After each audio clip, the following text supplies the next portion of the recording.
Narito na po ang part 2. Tumingi naman ang itay sa akin at tila nauunawaan niya ang nais ko at pag-aalala ko sa kapakanan ng aking lolo. Inutusan naman ako ng aking itay na tawagin ko ang aking mga tito dahil mayroon daw silang importanteng pag-uusapan. Kung kaya kaagad naman akong sumunod sa iniutos nito. Nang matawag ko na ang aking mga tito, ay doon na sinabi ni itay na mamayang pagsapit daw ng dilim ay pupunta sila sa kabilang baryo upang hanapin ang lolo. At sumang-ayon naman ang mga ito. Tay, pwede po ba akong sumama sa inyo nila tito? Wag na anak, medyo delikado kung sasama ka pa kila tatay mo. Dito ka na lang Renato, samahan mo na lang ang iyong ina. Opo itay. Kinagabihan nga ay umalis na ang aking itay kasama ang 5 ko pang tito upang hanapin si lolo sa karatig baryo. Sana naman inay, makita na si lolo. Oo nga anak. Hay nako, ang tatay talaga. Medyo may katigasan din ang ulo. Naghintay pa nga kami ni inay sa pagbalik nila itay. Subalit inabot na lang ng ilang oras ay wala pa rin sila. Kung kaya't nauna na akong pumunta sa aking kwarto upang matulog. Kinaumagahan ay napag-alaman ko na hindi raw nahanap nila itay si lolo. Kung kaya't malaya pa rin ito sa pambibiktima ng kahit na sino. Nagpatuloy na lang kami sa aming mga ginagawa. Subalit patuloy pa rin kaming umaasa na babalik ang lolo ko. Kinagabihan, habang nasa kasarapan ako ng pagtulog, ay may naririnig akong tila isang hayop na umuungol at kinakapo sa paghinga sa likuran ng aming bahay. Agad ko namang pinuntahan sila inay sa kabilang silid upang sabihin ang aking mga narinig. Nay, tay, gising po muna kayo. May hayop po ata sa likod ng bahay na naghihingalo. Sigurado ka anak? Opo inay, narinig ko pong umuungol at tila kinakapo sa paghinga. Dahil sa aking mga narinig, ay agad naman naming pinuntahan nila itay ang likuran ng bahay.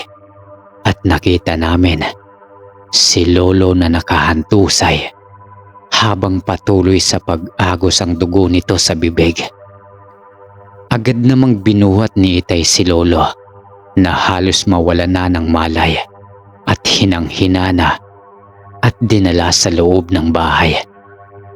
Nay, ano po ang nangyari kay lolo? Ewan ko anak, pero parang nabugbugata dahil sa dami ng mga pasa at sugat na natamo. Dahil sa kalagayan ni lolo, ay agad namang umalis si itay upang tawagin ang isa kong tito na marunong sa paggagamot. Ilang minuto pa ang lumipas at pumunta na nga ang tito ko at ginamot si lolo. Agad namang nalunasan ang mga tinamong sugat ni lolo, kung kaya't napanatag na kami. Ilang araw pa ang lumipas at unti-unti nang naghihilom ang mga sugat ni lolo. At nang pwede na namin siyang makausap, ay doon na namin ito kinausap patungkol sa mga nangyari sa kanya. Subalit, pakiramdam ko ay hindi nagsasabi ang lolo ko ng totoo. Ayon kasi sa kanya, napagtripan lang daw siya ng mga lasinggero kung kaya't nabugbog siya. At dahil sa nakipaglaban siya, kung kaya't nagtamo siya ng mga sugat sa katawan. Itay, magsabi na po kayo ng totoo. Ano po ba talaga ang nangyari? Hay nako Marisa, ayan na naman kayo. Lolo, wag na po kayong magalit.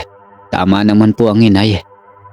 Sambit ko kay lolo na nagagalit na naman dahil sa pag-uusisa sa kanya ng aking mga magulang. Marisa, huwag mo munang paalisin niyang tatay mo dahil kailangan pang mapahilot ang mga pilay niya na. Sige ga po, maghanap muna kayo ng manghihilot. Nang sa ganon, mapahilot ka agad si Itay. Agad namang naghanap si Itay ng manghihilot kay lolo sa mga pilay nitong natamo. Mabuti na lang at may nahanap ito na isang manghihilot sa kabilang baryo.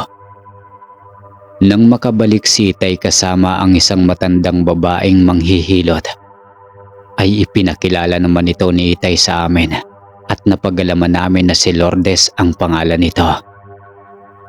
Aling Lourdes, pasok po muna kayo. Sambit ni Inay at mabilis ako nitong inutusan na sabihan ng lolo upang makapaghanda na sa paghihilot sa kanya. Agad namang naghanda si Aling Lourdes ng kanyang mga gamit at pumasok na sa silid ng lolo at sinabi nito na sa labas na lang daw kami ng kwarto maghintay upang mas mahilot pa niya si lolo ng maayos. Sumunod naman kami sa nais nito at nagsimula na nga itong manghilot. Ilang minuto pa ang nakalipas at natapos na nga sa panghilot si Aling Lourdes. Subalit kailangan pa ulit mahilot si lolo pagkalipas ng ilang araw dahil may pilay pa ito na hindi pwedeng mahilot sa ngayon dahil sa namamaga pa. Nahilot ko na ang ibang pilay ng tatay nyo. Subalit kailangan ko pang hilutin ito muli sa susunod na mga araw pag hindi na namamaga ang ibang parte ng pilay niya. Sige ho, Aling Lourdes. Maraming salamat po sa inyo. Dahil sa panghihilot ni Aling Lourdes, ay medyo nakakagalaw na si lolo at nakakatayo na ito. Buti naman po lo, at nagagawa niyo na pong makalakad ng maayos. Oo naman apo, ako pa ba? Babalik pa yung manghihilot mo lo dahil sa may ilang pilay pa raw na kailangan hilutin. Ganon ba? E di mas maganda kung ganon na po. Tugon ni lolo sa akin. Subalit napansin ko rito na tila may ibang binabalak sa manghihilot. Kasabay ng pasimpleng pagtawa nito na tila natutuwa sa kanyang iniisip na gagawin. Pagkalipas ng ilang araw, ay muling bumalik si Aling Lourdes upang hilutin muli si lolo. Subalit lingid sa kaalaman ng manghihilot na pinagtatangkaan na pala siyang biktimahin ng aking lolo. 6:00 na ng hapon nang makarating si Aling Lourdes sa bahay. Dahil sa marami din itong ginawa sa kanila, kaya walang sinayang na oras at nang makapaghanda na sa kanyang mga gagamitin, ay pumasok na nga ito sa silid ni lolo. O siya, sisimulan ko ng hilutin ang tatay nyo nang sa ganun makauwi na ako ng maaga. Sige ho, Aling Lourdes. Nandun na po si tatay sa kanyang kwarto. Pumasok na po kayo. Wika ng tatay ko. Pumasok na nga ito at nagumpisa ng manghilot kay lolo. Subalit hindi pa man nagtatagal ay napasigaw ito ng malakas. Aswang! May aswang! Sigaw nito sa sobrang takot. Habang nagpapalitan niyo na pala itong si lolo sa pagiging aswang. Nang sumilip kami sa pinto, ay nakita pa namin itong si Aling Lourdes na napatalon sa bintana na putlang-putla at halos natataranta kung saan pupunta. Sinundan naman agad ito ni lolo na nasa kaanyoan na ng aswang. Dahil sa aking nakita, ay walang pagdadalawang isip ko ring sinundan sila lolo dahil sa pag-aalala na baka mabiktima niya ang manghihilot. Nakita ko si lolo na patuloy sa paghahanap sa manghihilot, kung kaya't nagpatuloy ako sa pagmamanman dito. Magpakita ka na. Hinding-hindi mo ako matatakasan. Sambit nito habang patuloy sa paghahanap sa talahiban at sabik na malantakan ang kawawang manghihilot. Kung kaya, nagpakita na ako kay Lolo upang siya ay awatin. Lo, huwag ka pong mambiktima ng tao. Di ba ayaw na ni Itay? Ngunit tila hindi ako naririnig nito at patuloy pa rin sa kanyang nais. Dahil nananabik na naman itong mambiktima ng tao. Maya-maya pa ay nakita niya si Aling Lourdes na nagtatago sa masukal na talahiban. Kung kaya't walang pagdadalawang isip niya itong sinunggaban. Andito ka lang pala. Pinahirapan mo pa ako. Huwag po. Maawa kayo sa akin. Ngunit tila hindi naririnig pa ni Lolo ang pagmamakaawa ni Aling Lourdes at walang pag-aatubiling inundayan niya ito ng saksak. Nasugatan naman si Aling Lourdes, pero nang muling aatake ang Lolo ay biglang napigilan nila Tito at Itay na nasa kaanyoan na ng aswang. Tumakbo naman ang kawawang manghihilot kahit na may natamong pinsala sa kanyang katawan upang makaligtas sa posibleng kapahamakan. Nang makalayo na nga ito, ay narinig ko pa itong nagbanta kay Lolo at sa amin. Ngunit hinayaan na lang namin ito dahil si Lolo ang inuna namin na asikasuhin. Dahil sa pagpapaamo ni Inay kay Lolo, ay sumama muli ito sa bahay at doon na tumira. Hindi naman ito pinagalitan pa ni Itay dahil sa alam niyang lalayas na naman muli ito pag ginawa niya yon. Bagkus, kinausap niya na lang ito ng maayos at pinaunawa dito ang kanyang mga ginawa. Naunawaan naman ni Lolo at nangako itong hindi na muling mambibiktima. Muling bumalik ang masaya naming pamilya at tahimik. Dahil sa ipinakita naman ni Lolo ang taos-puso niyang pagsunod kay Itay. Subalit, lumipas lamang ang ilang buwan. Mayroong trahedya ang hindi namin inaasahan. Habang nag-uusap kami sa loob ng bahay, ay bigla na lamang naming narinig si Lolo na dumadaing sa sakit ng tiyan. Aray! Aray ko! Ang sakit! Daing ni Lolo sa sobrang sama ng pakiramdam at halos mamaluktot na ito sa sobrang sakit. Bigla ko naman ito nilapitan dahil sa pag-aalala. Lo, ano pong nangyayari sa iyo? Ewan ko, Apo. Aray, parang sinasaksak ako. Aray, aray ko.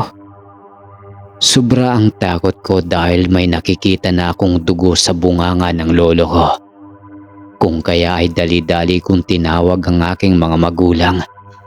Nay, Tay, bilisan niyo po ang lolo. Tawag ko sa aking mga magulang at mabilis namang pumunta sila nanay at tatay sa amin ni Lolo. Anong nangyayari, Renato? Ba't biglang nagkaganyan ang lolo mo? Hindi ko po alam, Tay. Bigla na lang po siya dumadaing sa sakit. Tapos ayan na po, may tumutulong dugo na sa kanyang bibig. Mabuti pa, Apo. Magmadali ka. Tumawag ka ng makakatulong kay tatay. Mabilis namang kumuha ng kanyang magagamit si Itay upang pumunta at maghanap ng makakatulong kay Lolo. Alam namin na wala nang ibang mahihingian ng tulong ang aking ama kundi si Mangambo na isang albularyo. Ngunit papaano? Papayag pa kaya ito? Gayong sumira kami sa kasunduan na hindi mambibiktima ang aming angkan ng mga tao, lalo na sa aming baryo. Nag-aalangan man si Itay na lumapit kay Mangambo. Subalit para sa kapakanan ni Lolo, ay nilakasan na lang nito ang kanyang loob at umaasang matutulungan kami. Sana lang pumayag si Mangambo, pero bahala na. Tay, bilisan niyo na po dahil nanghihina na ang lolo. Sige na ga po, umalis ka na kaagad. Utos ni Inay kay Itay at mabilis na mga umalis upang puntahan si Mangambo. Ilang minuto pa ang nakalipas at dumating na nga si Itay na may kasama. Ngunit nang nasa aming bahay na ang albularyo, ay nahuli na ito ng dating sapagkat namatay na ang aking lolo. Lolo, gumising po kayo. Patuloy kong pagiyak habang nakikita ko ang aking lolo na wala ng buhay at nakabuka ang bunganga. Maya-maya pa ay may nakita kaming isang bagay. Kung hindi kami nagkakamali, isang insekto na gumagapang palabas sa bibig ni lolo. At doon nasabi ni Mangambo na malamang na barang ang lolo kung kaya ito ay namatay. Napamura pa nga ang matandang albularyo dahil sa hindi raw basta-basta ang pambabarang na ginawa kay lolo. Ha?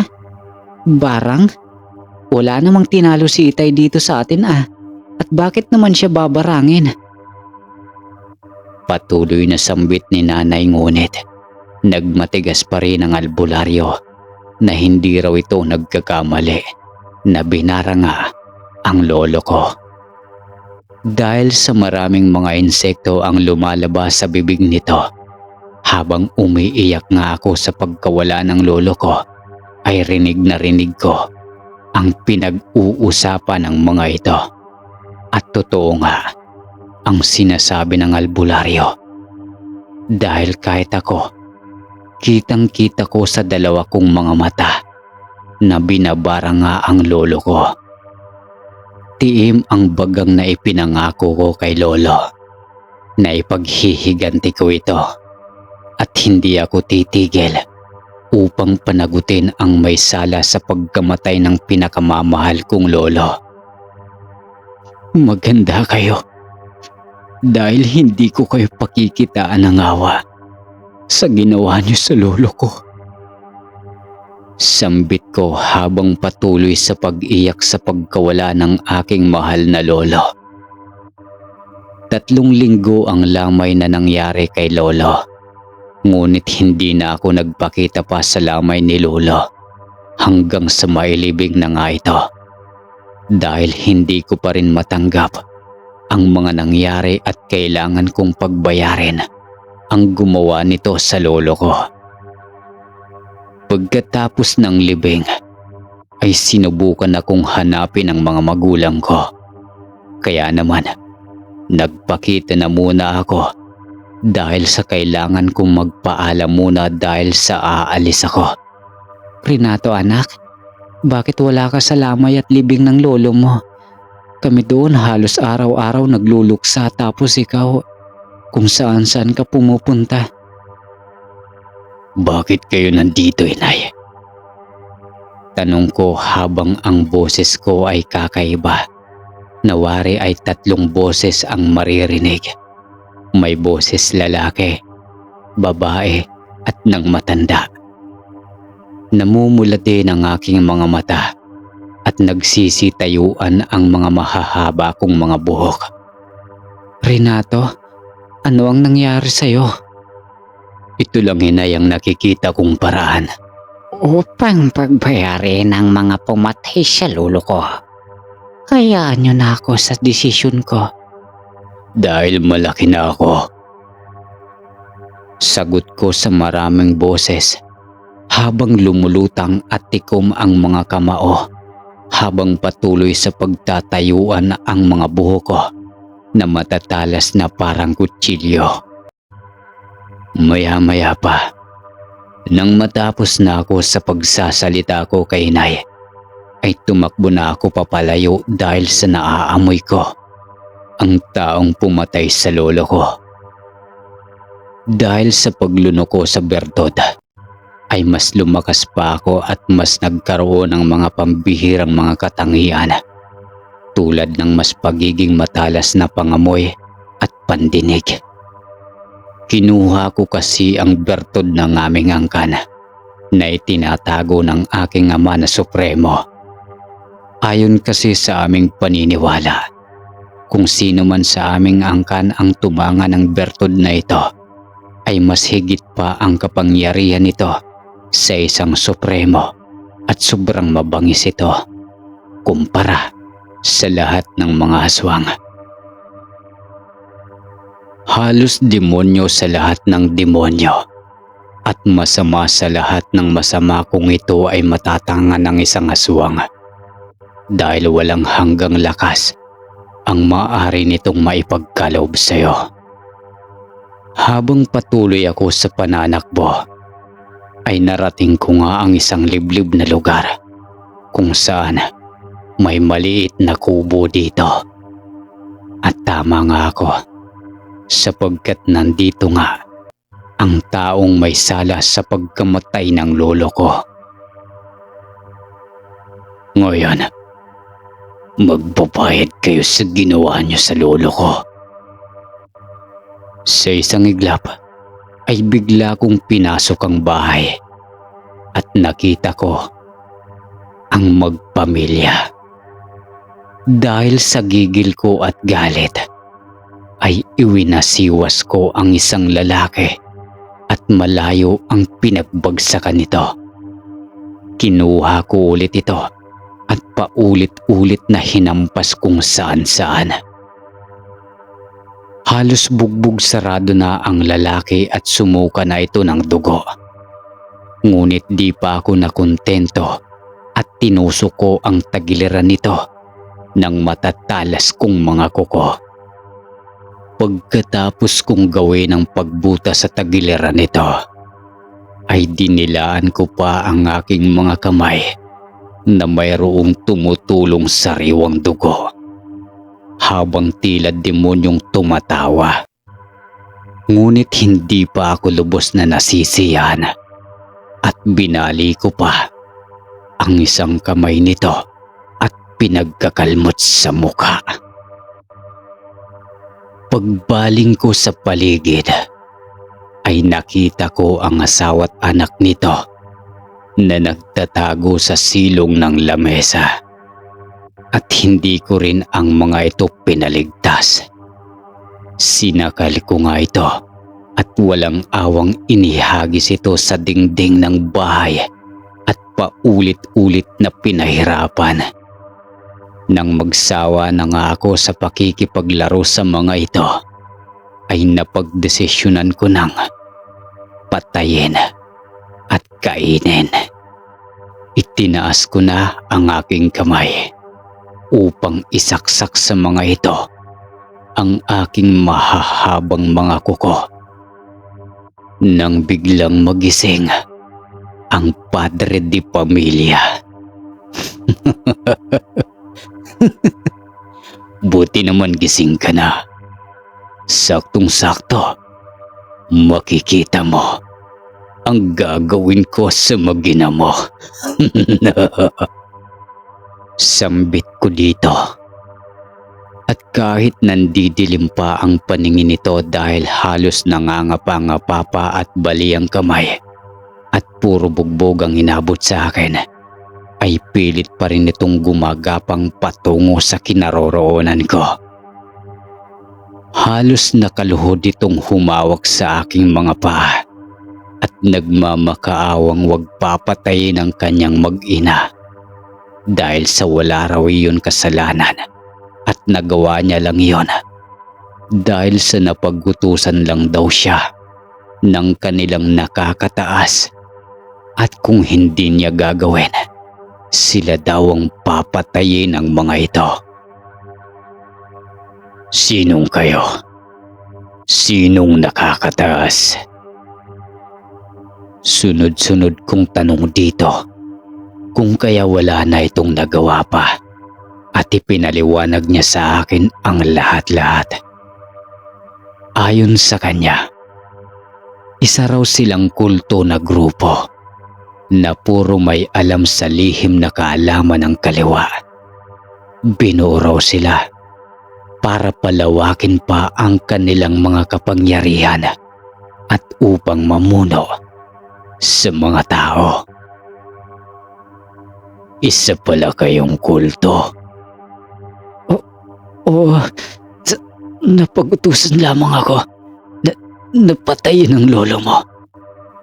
Dahil sa bertod na tinatago ninyo. Nang marinig ko ang lahat-lahat, ay bigla na naman akong naging demonyo at nawala sa sarili. Mga hangal, wala sa lolo ko ang bertod na hinahanap nyo. Sabay dukot sa puso ng anak nito at kinain ko ang puso ng bata sa harap ng ama nito. Dahil sa sobrang galit ko, dahil sa pagkamatay ng aking lolo, ay nabubulagan na ako ng tinding galit at puot dahil sa di ko pa rin matanggap ang pagkamatay ng lolo ko. Pagkatapos kong dukutin ang puso ng bata, ay walang awa ko namang isinunod ang asawa nito. Winakwak ko rin ang tiyan nito at harap-harapan na kinain sa harap mismo ng lalaki ang mga lamang loob nito. Halos mawala na ng bait ang lalaki dahil sa aking mga ginawa. At dahil sa mga nangyari, ay napaluhod na lamang ito habang humahagulgol ng iyak.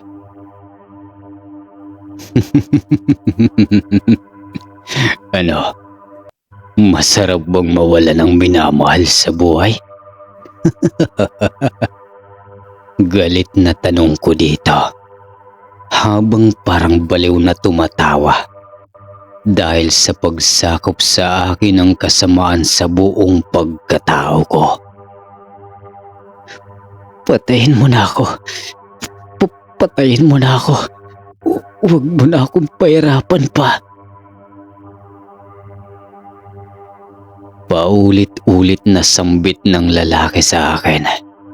Subalit tumatawa lang ako na parang isang demonyo dahil sa patuloy na pagdaloy ng bertod sa buo kong katauhan. Puputulin ko na lang muna ang aking kwento dahil malapit nang magumaga. Maghintay kayo sa pinale ng aking kwento. Yun lang. Salamat.